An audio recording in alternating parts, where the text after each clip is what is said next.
Hello students, welcome to the Gurukulam academy. So आज हम लोग जो जून 2025 का एक नोटिफिकेशन आया था 2024 में about the eligibility criteria of assistant professor. जैसे कि आप जानते हैं कि उसमें एक बहुत बड़ी कंट्रोवर्सी सब यूट्यूबर्स ने या टीचर्स ने एक हाइप क्रिएट करा था। उस टाइम बहुत सब लोगों ने यूट्यूब पे वीडियोस बना बना के डाले, कंफ्यूज किया है स्टूडेंट्स को। और अभी भी बच्चों के काफ़ी कॉल्स आते हैं जब भी वो यूजीसी की क्लासेस में एडमिशन्स लेने के लिए बात करते हैं, तो वो ये कहते हैं कि मैम बहुत सारा कंफ्यूजन है कि हम लोग एलिजिबल भी हैं या नहीं है, या उसके बाद भी एलिजिबिलिटी क्राइटेरिया में आ रहे हैं या नहीं आ रहे हैं। So I am here today to discuss all these major points with you. मैं आप लोगों को नोटिफिकेशन के वो मेन फीचर्स हाईलाइट करके दिखाना चाहती हूँ कि कहाँ पे नोटिफिकेशन में ये चीज़ कही गई है।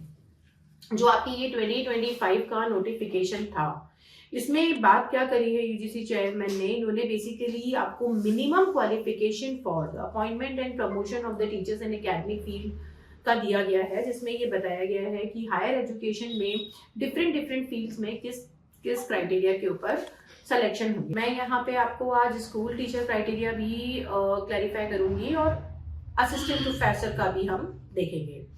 तो सबसे पहले तो ये जो कमेंसमेंट है, ये जो आपका अनाउंसमेंट हुआ है, इसके बारे में हम लोग बात करते हैं। यहाँ पे बहुत सारे हायर एजुकेशन इंस्टीट्यूशन की लिस्टिंग वगैरह भी दी गई है, उनका क्राइटेरिया भी दिया गया है कि क्या क्या उन्हें करना है या क्या क्या क्वालिफिकेशंस को मेनली देखना है। देखिए, सबसे पहले आप लोग जानते हैं जो बेसिक क्वालिफिकेशन असिस्टेंट प्रोफेसर की ही बात कर रहे हैं हम लोग। जो सबसे पहली क्वालिफिकेशन यहाँ पे देखी जाएगी for that is NET, national eligibility test has to be cleared by the candidate. मैं केवल अभी असिस्टेंट प्रोफेसर के लिए मिनिमम क्वालिफिकेशन आपको बता रही हूँ। Masters with 55%, good academic record, non criminal record सभी का ही होता है जो भी अप्लाई करेंगे। नॉन क्रिमिनल रिकॉर्ड होना चाहिए, गुड एकेडमिक रिकॉर्ड होना चाहिए, कैरेक्टर सर्टिफिकेशन आपके प्रॉपर होने चाहिए, and along with that NET qualification आप लोगों की मैंडेटरी है, that is national eligibility test, जिसकी हम यहाँ पे प्रिपरेशंस कर रहे हैं। जिसका मेन कंफ्यूजन है स्टूडेंट्स को कि मैम अब तो पीएचडी कर दिया गया है और इसको क्वालिफिकेशन को नहीं ले रहे हैं। ऐसा कुछ भी नहीं है। आप इसके नोटिफिकेशन के जो क्राइटेरिया है दैट इज 2 सेकेंड पैराग्राफ के अंदर आपका 9th पॉइंटर के ऊपर क्लियरली मेंशन है that NET means national eligibility test conducted on, आप देख सकते हैं स्क्रीन पे आपको दिख रहा है, conducted to determine the eligibility of the post of assistant professor in Indian higher education institute, HEI के आगे लिखा हुआ है, तो आपको ये देखना है। सेकेंड, इसमें आपका 22nd पॉइंट आता है नेट और SLET, that is state eligibility test, जो आपके 13 या 14 स्टेट्स आज की तारीख में ले रहे हैं, वो भी यहाँ पे आपके conducted at the state level to determine the eligibility for the post of assistant professor in higher education of that particular state। उस स्टेट में ही आप एलिजिबल रहेंगे। जैसे आपने R SET Rajasthan SET qualify करा है तो उसकी एलिजिबिलिटी उसी में ही है, लेकिन पूरे इंडिया की सेंट्रल यूनिवर्सिटीज उस एलिजिबिलिटी क्राइटेरिया को मानेगी। देन आपका आता है 25 पॉइंट नंबर 25 पे क्या आता है, supervisor means a teacher researcher recognized by higher education institute to supervise the PhD scholar for his or her research। जो ये सुपरवाइजर्स की कैटेगरी होती है उसमें भी हमें ये चीज देखनी है कि वहां पे जो भी ये आपके हायर एजुकेशन इंस्टीट्यूशन के अंदर PhD सुपरवाइजर्स हैं, अब उनके लिए क्या क्या क्राइटेरिया होगा वो भी बता देती हूँ आपको। 3 कैटेगरी की बात करी है यूजीसी ने, teacher, assistant professor and supervisor. Teacher के अंदर आपके हायर एजुकेशन इंस्टीट्यूशन की नहीं, स्कूल्स की बात की गई है। असिस्टेंट प्रोफेसर के अंदर आपके हायर एजुकेशन इंस्टीट्यूशन के प्रोफेसर्स की बात की गई है, और सुपरवाइजर के अंदर रिसर्च सुपरवाइजर की बात की गई है। इनको आप ध्यान रख के अपने एलिजिबिलिटी क्राइटेरिया को पढ़िएगा, मिक्स मत कीजिएगा, क्योंकि मैं अभी भी कह रही हूँ बहुत सारे यूट्यूबर्स ने जैसे ये नोटिफिकेशन आया हाइप के अंदर जाके उन्होंने बहुत सारी वीडियोस बना दी, बच्चों को कुछ भी क्लैरिफाई नहीं करा है। बट हम लोग यहाँ पे ढंग से एक एक चीज को समझ के ही बात करने की कोशिश कर रहे हैं, ठीक है। चलिए, देन इसके बाद आपके जो ये सुपरवाइजर का क्राइटेरिया मैंने आपको बताया, देन इसके बाद आपका आता है next general condition and recruitment and promotion. इसमें आपका 3.12 ये थर्ड क्राइटेरिया था जो गवर्नमेंट ने डिक्लेयर करा, इसमें 3.12 आता है, the PhD degree shall be mandatory for the qualification for promotion of assistant professor academic level 12, associate professor academic level 13A and professor academic level 14 in universities and colleges. Assistant professor के promotion के लिए PhD जरूरी है, assistant professor के recruitment के लिए नहीं।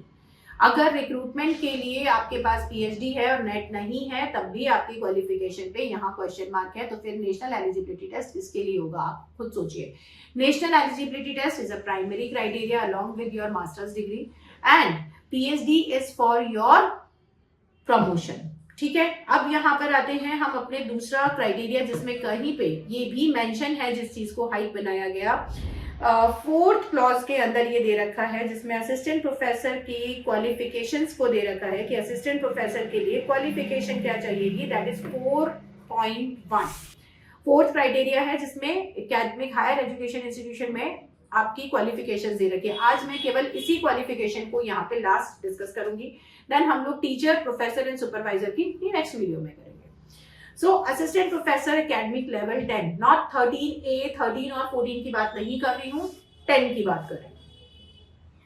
अ UG degree and CRF level 6 with 75% mark plus PG, ठीक है, that is also NCRF 6.5 credit at least होना चाहिए उसका, दैट इज 55% मार्क्स उसके। वही मैंने आपको अभी बताया। तो फर्स्ट क्या है, आपके पास बैचलर्स डिग्री होनी चाहिए, आपके पास मास्टर्स डिग्री होनी चाहिए। बैचलर डिग्री में एटलीस्ट आपके क्रेडिट स्कोर 6 लेवल का होना चाहिए एंड मास्टर्स डिग्री में 6.5 दैट इज 55% एटलीस्ट होने चाहिए। तो बैचलर्स में भी आपका जो क्रेडिट स्कोर है जितना ज्यादा होगा उतना अच्छा माना जाता है, बट एटलीस्ट आपका 60% तक का क्रेडिट स्कोर। देन अब पीजी डिग्री, ठीक है, that is with marks of 55% और इक्विवेलेंट एंड क्वालिफिकेशन ऑफ, जो सेकंड पॉइंट है वो क्या है, a PG degree with 55% and the qualification of NET, that is you have to qualify the NET examination. National eligibility test आपको लेना पड़ेगा, इधर इट इज गेट, इधर इट इज नेट, इधर इट इज सेट और स्लेट, इनमें से कोई भी आपका क्वालिफाई है तो आप असिस्टेंट प्रोफेसर की कैटेगरी के लिए एलिजिबल हो जाते हैं। नेक्स्ट आता है आपका इसमें क्राइटेरिया थर्ड, अब पीजी डिग्री विद 55% विद और इक्विवेलेंट ग्रेड, ये इसमें आएगा along with PhD. Along with PhD जिसके अंदर अगर किसी ने भी 2012 से पहले पीएचडी कर रखी है, पहले 9 था, अभी 12 के पहले अगर पीएचडी कर रखी है और अगर नेट क्वालिफिकेशन नहीं है तो उसको नेट एग्जेम्पशन दे रखा है। इतनी बातों को बस समझ के रखिए। आज अगर आप नेट इसके लिए जा रहे हैं, आपको नेट क्वालिफाई करना पड़ेगा। देयर इज नो वे कि आप नेट क्वालिफाई किए बिना असिस्टेंट प्रोफेसर के एग्जाम के लिए एलिजिबल नहीं होते हैं। आप इवन अब तो क्राइटेरिया ये है कि अगर आपको पीएचडी का भी एग्जाम देना है या आपको पीएचडी में एनरोलमेंट भी करना है तब भी आपको नेट क्रेडिट स्कोर को ही वहां पे लेके जाया जाएगा, क्योंकि पीएचडी ओनली के लिए भी नेट में थर्ड कॉलम बना दिया गया है। You are not just taking NET और JRF, you are taking PhD only. ये 3 क्राइटेरिया के अंदर आप फिल करते हैं और अगर आपका पीएचडी ओनली से ऊपर का कोई भी स्कोर है, पीएचडी ओनली है उसके ऊपर का कोई भी स्कोर है, आप उसको पीएचडी एडमिशंस के लिए यूज कर सकते हैं। So obviously NET is compulsory even for PhD, even for assistant professor exam. Don't get confused between these criteria and notification। जो भी आप लोगों को हाइड करके समझाया गया उन चीजों में बिल्कुल कंफ्यूज नहीं हो। सारी चीजें आपको हाईलाइट करके दिखा रखी हैं, इनको ढंग से पढ़ के ढंग से सब चीजों को समझना है आपको। Nothing else has to be done, ठीक है, कुछ भी उसके अलावा आपको नहीं करना है। इन चीजों को ढंग से समझिए। नेक्स्ट वीडियो में मैं आपको एसोसिएट प्रोफेसर और साथ में टीचर, सुपरवाइजर, इन सबके जो क्राइटेरियाज हैं उनको भी एक्सप्लेन करूंगी। Till then bye everyone and yes don't forget to press the notification bell, subscribe our channel. Thank you so much, bye everyone.